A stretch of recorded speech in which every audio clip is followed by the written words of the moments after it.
দুইটা ভাই বোনকে হারিয়েছি। দেখেন কি নৃশংস ঘটনা ঘটেছে। নিজের ঘর যেখানে নিরাপদ থাকার কথা মানুষের, সেই ঘরে ঢুকে মেরে দিয়েছে। সেইটার বিচার আপনারা করবেন।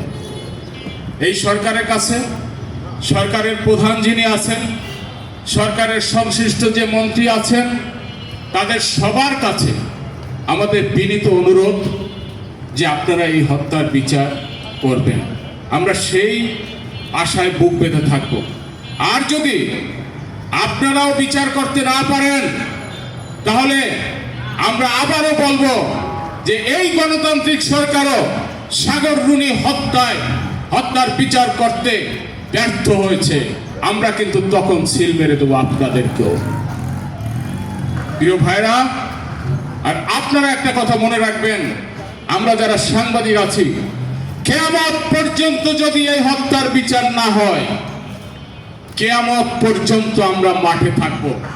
হয়তো আমি থাকবো না, মাইনুল হাসান সোহেল থাকবেন না, আমাদের এখানে যে নেতৃবৃন্দ যারা আছেন তারা থাকবেন না, কিন্তু আমাদের ভবিষ্যৎ প্রজন্ম থাকবে।